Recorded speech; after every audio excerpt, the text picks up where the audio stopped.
Mesdames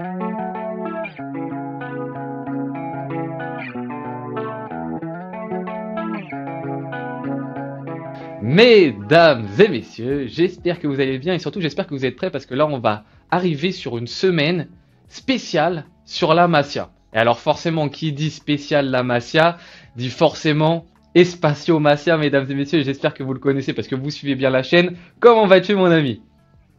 Bah, ça va très bien, merci beaucoup Dave, merci pour l'invitation encore une fois. Et bah oui, bah comme on s'est un petit peu dit en off, tu vas être un peu ma vache à lait sur ces prochaines vidéos qui vont arriver. Donc vraiment, tu m'es d'une grande utilité. Vraiment, si vous êtes fan ou si ça vous intéresse la Masia, n'hésitez pas à sauter sur le Twitter d'Espacio Masia parce que là, il nous fait la joie et surtout l'honneur d'être présent pour nous expliquer tout ça en vidéo. Mais à côté, si vraiment vous voulez des détails encore plus précis au quotidien, allez vous abonner grandement à sa chaîne. Il fait un travail de titan. Donc vraiment, les amis, foncez. Et encore un grand merci à toi. On va démarrer donc une petite série de 3 vidéos.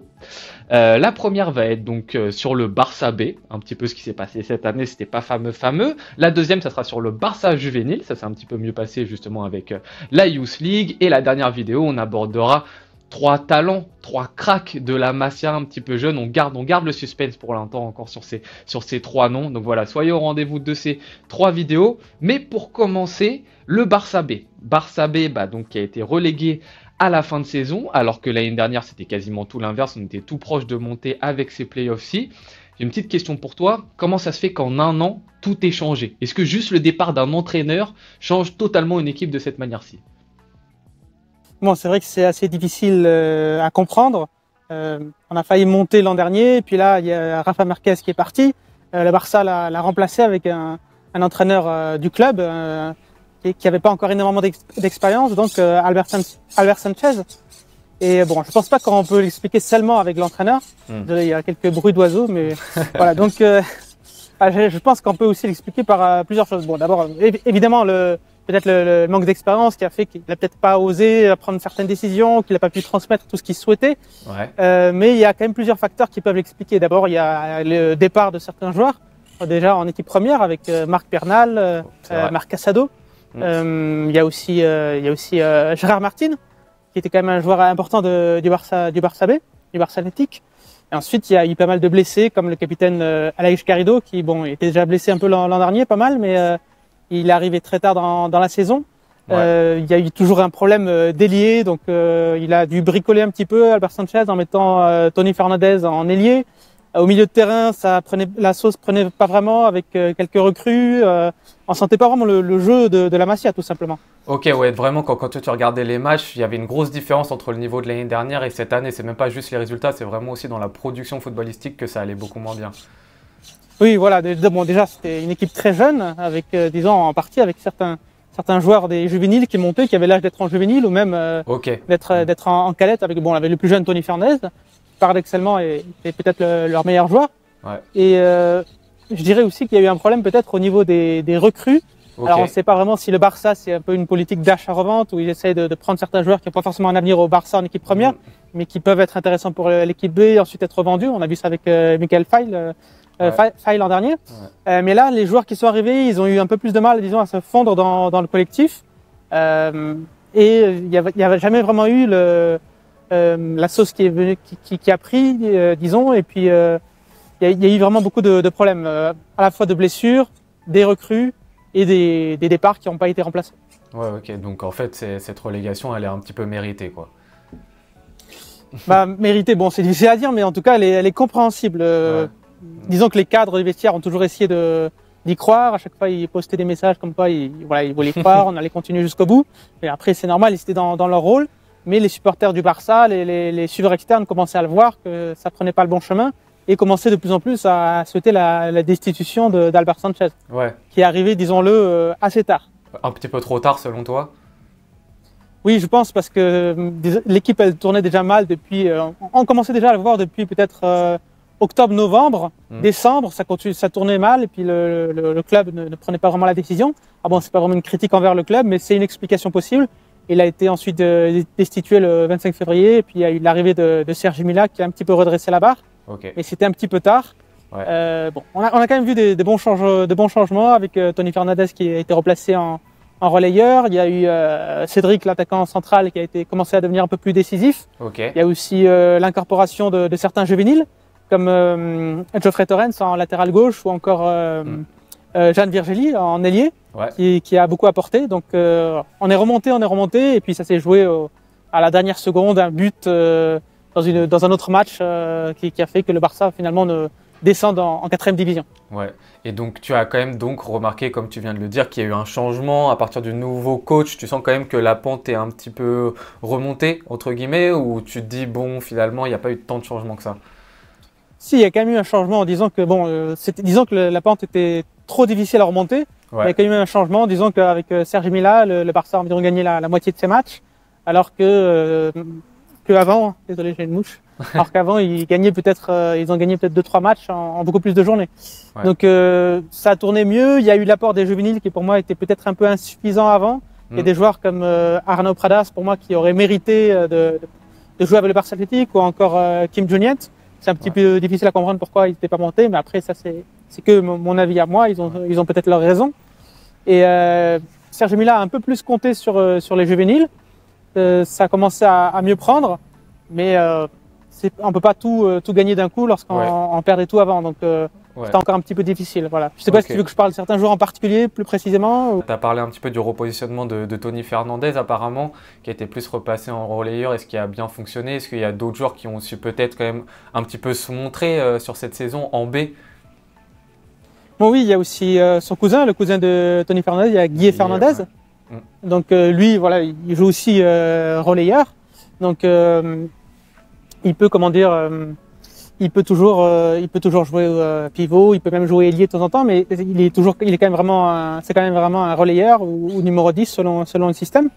Et Tony et Guy ont un peu porté le Barça Athletic par moment, avec Guy qui est très bon pour se retourner rapidement, dans son volume de jeu, pour pouvoir créer des différences, pouvoir s'associer près de la surface adverse, notamment avec son cousin. Ça n'a pas suffi parce qu'il est parfois un peu irrégulier, mais c'est quand même l'un de ceux qui s'est le plus montré. Ouais. Et puis Tony, lui, il s'est beaucoup montré, mais il n'a pas toujours été présent, notamment à cause d'une blessure. Je ne sais pas si tu te rappelles, il s'était blessé en automne. Ouais. Et puis il y a eu la blessure aussi de Dani Rodriguez aussi, qui a été peut-être aussi importante aussi pour... Alors voilà, justement, lui, il a presque pas joué de la saison. Ouais. Déjà, il n'a pas joué les premiers mois où il revenait déjà de blessure. Il s'était blessé avec la sélection espagnole. Ensuite, il est revenu, il a été décisif, il a beaucoup apporté sur 3-4 matchs. Ensuite, il s'est reblessé. Donc, au final, le Barça Athletic n'a pas vraiment pu compter sur lui, et les joueurs qui devaient jouer en ailier n'ont pas vraiment assuré.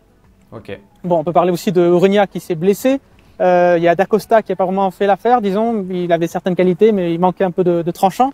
Noah Darvish qui a joué de temps en temps en ailier. Et bon, c'est plutôt un joueur d'axe aussi. Ouais, ça a été une petite déception quand même, Noah Darvish sur l'ensemble. Oui, on peut parler un peu de lui si tu veux. Oui. Donc lui, bon, il est arrivé il y a deux ans.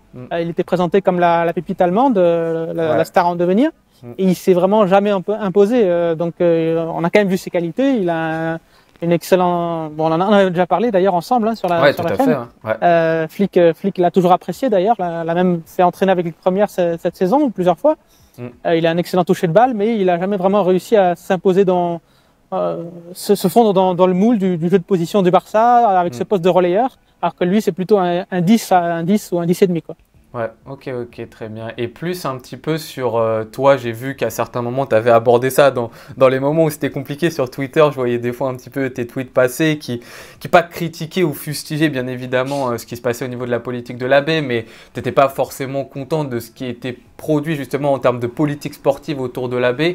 Qu'est-ce qui, selon toi, justement, fait défaut actuellement autour de ce qui se passe sur la gestion globale de l'AB?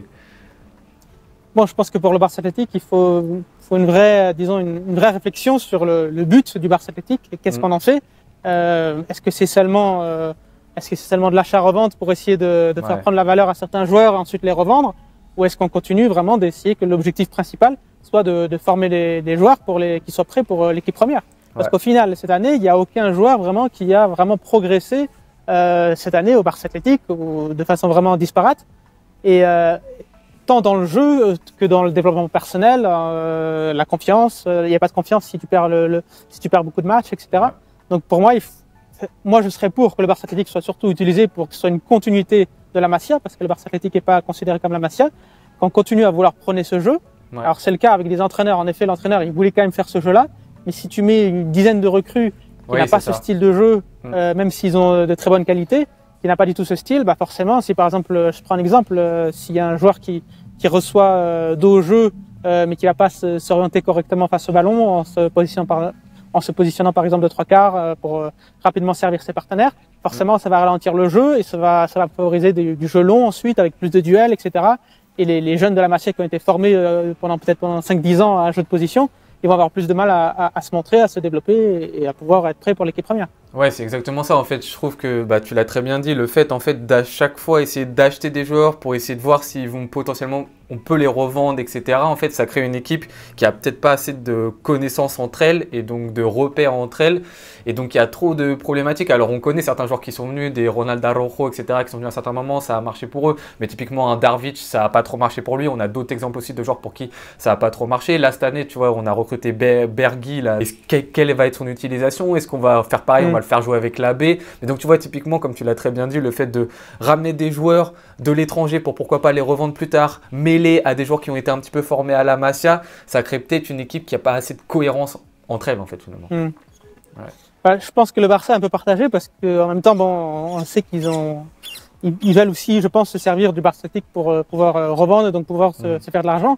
Moi, je suis pas dans les bureaux pour le côté financier. Peut-être qu'ils ont raison de le faire, sans doute, par rapport à la situation du Barça. Mais si je juge que d'un point de vue footballistique et du développement des jeunes, disons que c'est pas idéal. Je préférais qu'on fasse confiance à des joueurs comme Dani Rodriguez, Arnau Pradas qui est parti. Parce que par exemple, bon, selon certaines informations, il a reçu la prolongation assez tard. Ouais. Donc j'aurais préféré qu'on mise un peu plus sur lui, qu'on mise plus sur des joueurs comme Kim Junient, etc. pour qu'ils se sentent en confiance, qu'ils sentent qu'on mise vraiment sur eux, plutôt que de faire venir des joueurs qui ont des très bonnes qualités, mais qui n'ont pas forcément les caractéristiques du jeu du Barça. Ouais, tout à fait. Et justement, un petit peu, tu viens un petit peu d'évoquer les départs. Là, c'est vrai que je trouve que, bon, après, c'est peut-être parce que j'ai eu un œil un peu plus dessus, mais je trouve qu'il y a vraiment eu pas mal de départs entre Pau Prim, Garrido, Unai Hernandez, Darvic, Sergi Dominguez, même là. Je trouve que j'ai l'impression que là, on n'est même pas le début juillet au moment où on tourne la vidéo. Ça envoie en termes de départ. Qu'est-ce que tu penses un petit peu de cette fuite en avant de certains talents? Parce que Unai Hernandez et Garrido, on en a parlé en plus récemment sur la chaîne, qui avaient un vrai potentiel et une vraie chance. Est-ce que c'est parce qu'au niveau de la une, on n'a pas assez de temps pour les faire jouer et qu'ils sont en demande de temps de jeu? Ou qu'est-ce qui se passe? Pourquoi est-ce que là, il y a une fuite en avant un petit peu de certains talents? Bon, je dirais quand même qu'il y ait beaucoup de départs, c'est normal, parce qu'il y en a chaque année. Il n'y a pas tous les joueurs qui peuvent arriver en équipe première, mais c'est plus les circonstances des départs et la façon dont ils partent et les situations contractuelles dans lesquelles ils partent qui peuvent poser question. Okay. Bon, je prends l'exemple de Pau Prim. Bon, lui, il part libre et peut-être que, disons que il y a eu son cas, peut-être qu'il peut poser question parce qu'il a été puni, disons, par le Barça. Il n'a pas joué depuis janvier. Ouais. Il y a eu le cas de Arnau Pradas qui part aussi libre parce que peut-être avec une offre de prolongation tardive. Qui est-ce que tu m'as cité aussi? Alex Garrido. Bon, lui, je pense que c'est un petit peu différent. Ça fait longtemps qu'il est au Barça Athletic. C'est le capitaine. Il n'avait pas vraiment de place en équipe première. Donc là, c'est peut-être plus qu'il n'y a pas vraiment. Il y a beaucoup trop de concurrence en ce moment en équipe première. Okay. Sa chance est un petit peu passée parce qu'il a eu beaucoup de blessures et qu'entre-temps, il y a des joueurs qui sont arrivés, qui ont été très bons comme Fermin ou Dani Olmo. Ouais. Donc voilà. Et il faut rajouter une dernière chose, c'est la descente. La descente en 4e division du Barça Athletic fait que certains joueurs des juvéniles là, donc des U19, vont peut-être moins avoir envie de jouer avec le Barça Athletic, ce qui peut se comprendre. Certains joueurs vont avoir des offres qui vont être difficiles à refuser. Ça va être des clubs en première division espagnole assez rarement, mais peut-être en seconde division, ou alors certaines offres d'Angleterre. Mais on a vu surtout cette saison le gros problème, disons, pour le Barça, c'est les offres des Émirats Arabes Unis. Tout à fait. Voilà, en tout cas plutôt du Moyen-Orient en général, avec le Qatar, avec l'Arabie Saoudite, etc. Ouais, ça c'est un nouveau danger entre guillemets qui est arrivé, mais c'est vrai que ça aide pas trop. Après, on peut comprendre certains joueurs qui arrivent à un âge un petit peu avancé de se dire bon, si c'est bouché en une, ça va être compliqué pour moi. C'est plus peut-être pour les jeunes joueurs qui voient plus trop leur avenir. Et c'est vrai que comme tu l'as très bien dit, la descente, elle aide pas trop parce que eux, ils sont dans une envie peut-être de performer, peut-être pas forcément directement en Liga, en première division, mais déjà en 2e division, pouvoir avoir plus de temps de jeu, quoi. Après, peut-être pourquoi pas des prêts aussi, ça serait intéressant. Tu vois là, ce qui est assez notable, c'est que c'est même pas des prêts, quoi. C'est des ventes. Du coup, on se dit, bah, c'est Vente dommage. ou partir libre, quoi. Oui. Ouais, voilà, c'est ça. Et donc, alors que La pour- seule vente là de ces joueurs dont on a parlé, enfin des joueurs importants dont on a parlé, c'est Unai. Le Barça Ouais. a quand même pu le vendre cet hiver. Bon, ils ont Oui. perdu leur meilleur joueur. Ouais, voilà, C'est c'est quand même ça. à noter. Bon, ça a peut-être aussi contribué à la descente, mais ils avaient besoin d'argent. Je ne sais pas si c'était Ouais. pour faire venir notre joueur ou pas, mais en tout cas, ils ont pu le vendre. Ils ont pu le vendre à l'Ittihad, pardon. Ouais, tout à fait, tout à fait. Donc, un petit peu pour conclure cette vidéo sur le Barça B, absolument montée obligatoire l'année prochaine, quoi. Oui, je pense que ce serait un peu la mission remontée avec des joueurs vraiment qui vraiment ont confiance de pouvoir rester au club. Ils ont envie d'apporter quelque chose. Le Barça a travaillé en ce sens. Ils ont redoublé certains joueurs comme Brian Fariñas, Tommy Marquez, comme Jeanne Virgili. Bon, peut-être Jeanne Virgili, à voir s'il monte ou pas, Ouais. mais il y a des joueurs sur lesquels le Barça compte pour pouvoir reprendre justement la main au Barça Athlétique et pouvoir remonter. Ouais, tout à fait. Bah, voilà. Comme on vient de l'évoquer, je pense que c'est indispensable pour avoir au moins un petit peu de compétitivité, pour faire en sorte que les joueurs ils puissent continuer à se développer et voir vraiment quelle politique on mène à travers cette baie qui, pour le FC Barcelone, reste un élément mais ultra important, voire même plus important que pour certains autres clubs quand on connaît l'importance justement de l'utilisation de ces jeunes joueurs des fois par la une quand on est en galère dans certains secteurs. Donc voilà. Est-ce que toi, tu as un petit dernier mot à dire par rapport à cette équipe B, cette équipe athlétique? Non, seulement que ça va être intéressant de voir avec Giuliano Belletti, donc qui reprend l'équipe, qui est donc Tout à fait. l'entraîneur des juvéniles A cette année, enfin Ouais. donc l'année écoulée, et qui là va reprendre cette équipe avec beaucoup de joueurs qu'il connaît, qui ramène du coup avec lui C'est vrai. des juvéniles A. Et puis je pense que ça va être quand même intéressant à suivre malgré la descente. Tout à fait, tout à fait. La transition est donc parfaite pour la seconde vidéo. Voilà, voir justement comment ça s'est passé cette année pour les juvéniles, justement, dont le coach va être le coach de la B l'année prochaine.